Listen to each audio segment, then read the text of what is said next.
Bonjour! La folle histoire d'amour d'aujourd'hui concerne Albert le génie génial. On va voir ensemble s'il était si génial que ça. Et si c'est vraiment déconseillé d'avoir des enfants avec des membres de sa famille. Allez, c'est par ici, par là.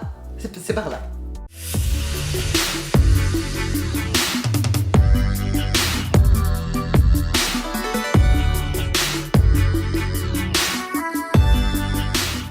Albert Einstein est né le 14 mars 1879 à Ulm, en Allemagne. Il est le fils aîné d'Hermann Einstein et de Pauline Corr. Sa petite sœur, Maria, naîtra 2 ans après lui. Issu d'une famille juive non pratiquante, Albert ne fera ni sa bar mitzvah, ni n'apprendra l'hébreu. Pourquoi? Pas envie. Il fut successivement allemand, apatride en 1896, suisse en 1901 et de double nationalité helvético-américaine en 1940. Ah, j'ignorais. Le père d'Albert était passionné par les mathématiques. Mais faute de moyens, il a suivi une formation dans le commerce. Sa mère venait d'un milieu très aisé et donc a pu faire de grandes écoles. Mais sa passion, c'était la musique. Et dès l'âge de 5 ans, elle a pu initier le petit Albert au violon. Et c'est à 5 ans aussi qu'un jour, il est tombé sur une boussole. Et là, il se dit comment peut-il y avoir une action naturelle à distance avec un objet? C'est magique. À 12 ans, un livre de géométrie va lui procurer un émoi. Il dira « La clarté et la certitude des démonstrations eurent sur moi un effet indescriptible. » On va lui offrir un livre de sciences et plus tard les œuvres de Kant. La machine est lancée. Et cette machine incroyable qu'était son cerveau fera de lui l'un des plus grands scientifiques de l'histoire. Je t'ai parlé lors d'une précédente vidéo sur Quentin Tarantino, que tu trouveras ici, du classement du magazine américain Time. Eh bien, Albert Einstein a été élu à la première place du classement des personnalités du XXe siècle. Et qualifier quelqu'un d'Einstein aujourd'hui fait référence à sa très grande intelligence, voire à son génie. Bon, ça c'est pour la base, mais qu'en est-il de sa vie privée? Au début du siècle dernier, Albert rencontra Mileva Maric. Mileva est née dans l'actuelle Serbie. C'est une brillante mathématicienne et physicienne qui fera aussi des études de médecine. Elle va ensuite rentrer à l'école polytechnique de Zurich. Elle sera la seule fille de sa promotion. Et c'est là qu'elle rencontre Albert. Ils commencent à bosser tous les deux, mais sur d'autres projets scientifiques que les cours. Résultat, ils font leur 2e année. Mileva devra repasser ses examens. Et Albert alors? Non, nous sommes dans une école de garçons. Ils rehausseront ses notes.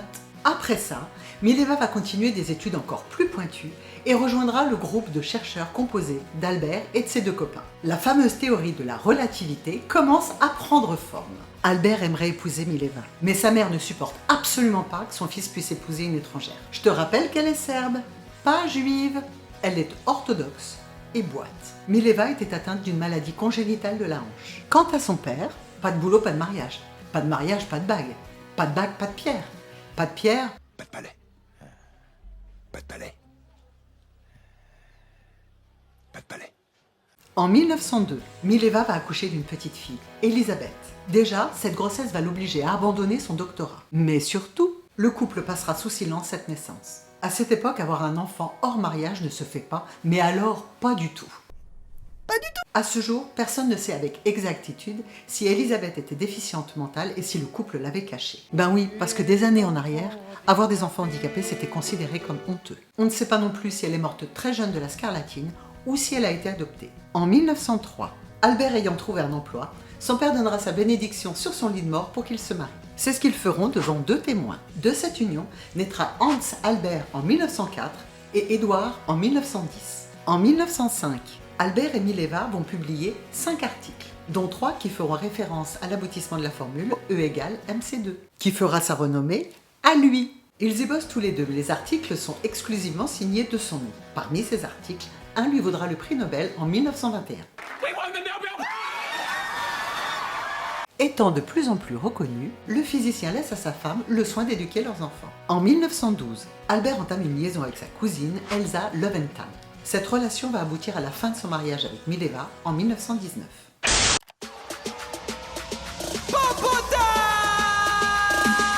Tu sais quoi? Avant qu'ils se séparent, Mileva avait essayé de recoller les morceaux. Puis Albert lui avait dit oui, pourquoi pas, mais il avait posé ses conditions. 3 repas par jour servis dans sa chambre, pas de reproches, pas d'intimité. C'est Rémi qui me l'a dit. En 1918, dans l'arrangement du divorce, il a promis à Mileva l'argent du prix Nobel de physique pour financer l'éducation de leurs enfants. Mais ça, c'était 3 ans avant de l'obtenir. Pendant les 5 années qui vont suivre le divorce, les garçons n'auront plus aucun contact avec leur père. Les relations père-fils resteront jusqu'à la fin très difficiles. Elsa, quant à elle, est donc la cousine d'Albert. On pourrait même dire double cousine. Car, suis-moi bien, leur mère était sœur et leur père cousin germain. Coucou, c'est Nozman. Non, pas toi. Elsa avait donc comme nom de jeune fille Einstein, avant de prendre celui de son premier mari, Max Löwenthal. Elle a eu 3 enfants avec lui, 2 filles et un garçon, qui lui décédera dans sa petite enfance. Elle divorcera d'avec Max en 1908. Donc, Albert se mariera avec sa cousine 3 mois et demi après avoir divorcé de Mileva. Ah aussi, il a couché avec la sœur de son ex-femme. Il lui expliquera plus tard, par le biais d'une lettre, « Tu ne peux pas m'en vouloir, nous étions jeunes et elle était consentante ». Il trompera ses épouses avec une dizaine de femmes chacune et finira même par se faire surprendre en plein acte sexuel avec la nièce de son meilleur ami. Il lui expliquera plus tard, par le biais d'une lettre, « Tu ne peux pas m'en vouloir, nous étions jeunes et elle était consentante ». Non, c'est pas vrai. Il n'a pas envoyé de lettre cette fois. Avec Elsa, ils n'auront pas d'enfants ensemble, mais Albert s'occupera bien de ses 2 filles. Il commence à être très connu et Elsa sera très protectrice avec lui, empêchant les inconnus de venir l'importuner.